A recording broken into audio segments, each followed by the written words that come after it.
সবাইকে খেয়াল রাখতে হবে। এবং কি আরো বলতে চাই যে ছাত্র শ্রমিক জনতার রক্তের বিনিময়ে এই শেখ হাসিনা সরকার উত্থান হয়েছে, আওয়ামী লীগ এদেশের ছাত্র শ্রমিক জনতার রক্তের মাধ্যমে কিন্তু আওয়ামী লীগ নিষিদ্ধ হয়ে গেছে।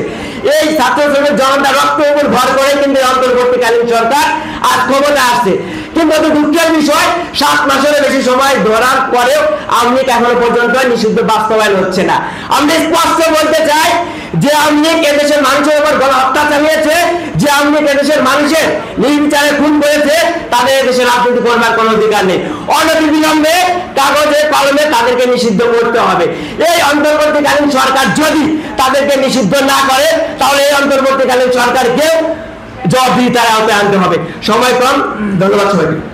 ইফতার মাহফিলে উপস্থিত সবাইকে আন্তরিক শুভেচ্ছা ও ধন্যবাদ। ফ্যাসিবাদ মুক্ত, স্বৈরাচার মুক্ত, শেখ হাসিনা মুক্ত পরিবেশে আজ আমরা ইফতার মাহফিল করছি।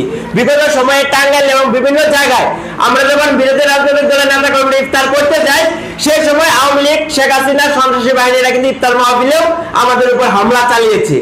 এই বিগত শেখ হাসিনার আমলে সবচেয়ে বেশি নির্যাতিত হয়েছে আলেম সমাজটা। তাদেরকে বিভিন্ন রকমের ট্যাগ দিয়ে অন্যায়ভাবে কারাগারে কিন্তু তাদেরকে একের পর এক পাঠিয়েছে। এবং বিরোধী দলের রাজনৈতিক নেতা কর্মীরা কোন যৌক্তিক আন্দোলন করলেও এই শেখ হাসিনার সন্ত্রাসী বাহিনী থেকে কিন্তু মুক্তি পায় নাই, রেহাই পায় নাই। তাই এই দেশের ছাত্র জনতার রক্তের মাধ্যমে প্রায় 2000-এর অধিক ছাত্র জনতার রক্তে শহীদের বিনিময়ে 50 লক্ষের আওতার বিনিময়ে আমরা আজ এই বাংলাদেশ পেয়েছি, যেখানে স্বৈরাচার মুক্ত বাংলাদেশ। আমাদের সবসময় লক্ষ্য রাখতে হবে যেন শেখ হাসিনার দোষররা কিন্তু এখনো বিভিন্ন জায়গায় দেশকে নৈরাজ্যের দিকে ঠেলে দেওয়ার জন্য, দেশকে বিশৃঙ্খলার দিকে ঠেলে দেওয়ার জন্য এখনো ভাবে কিন্তু তারা বিভিন্ন জায়গায় সুযোগ খোঁজার একটা চেষ্টা করছে। আমরা আমাদের যারা রাজনৈতিক দলের নেতৃবৃন্দ রয়েছেন, আমরা এমন কোনো বক্তব্য দেব না যেন একে অন্যের প্রতি আমাদের যে সম্পর্ক, যে আমরা ফ্যাসিবাদ বিরোধী আন্দোলনে শেখ হাসিনাকে যেভাবে হটিয়েছি সেই ঐক্যের কোনো ফাটল না ধরে। এই